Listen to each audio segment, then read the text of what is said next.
Supreme court SC/ST act में बदलाव से जुड़ी सभी दरख्वास्तों पर आज समाअत करेगा। 2018 में एक्ट के तहत फौरी गिरफ्तारी पर रोक लगाई गई थी।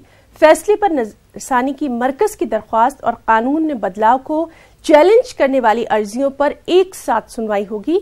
इन दरख्वास्तों की समाअत जस्टिस UU ललित और जस्टिस इंदु मल्होत्रा की बेंच करेगी। चलिए मजीद अपडेट के लिए रुख करेंगे हमारे साथी सुशील पांडे का। सुशील, आपसे जानना चाहेंगे क्या कुछ तफसीलात हैं, किस तरह से आज जो समाअत है उसमें अहम चीजें रहेंगी?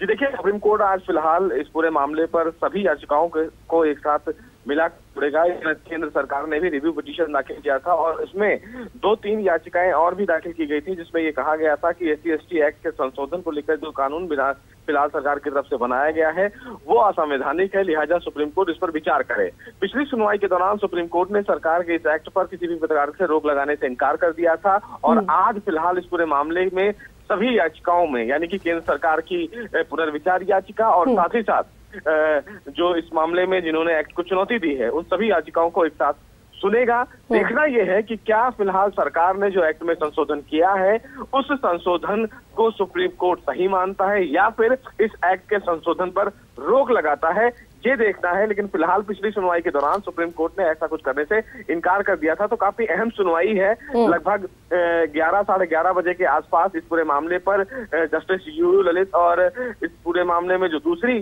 जज हैं इंदु मल्होत्रा, वो दोनों इस फिलहाल पीठ की सुनवाई करने वाली हैं। तो काफी अहम सुनवाई है। देखना यह है कि यहाँ से फिलहाल सरकार को राहत मिलती है या फिर नहीं। जी सुशील, बहुत बहुत शुक्रिया आपका इस तमाम तर जानकारी के लिए। जैसे ही कुछ अहम खबर रहेगी उस वक्त भी हम आपसे इसी तरह से अपडेट हासिल करेंगे। आगे बढ़ेंगे। कौमी शुमारियाती कमीशन के अरकान PC मोहनन और JV मीनाक्षी ने इस्तीफा दे दिया है। जराये के मुताबिक ये दोनों हुकूमत के तर्ज अमल से नाराज हैं।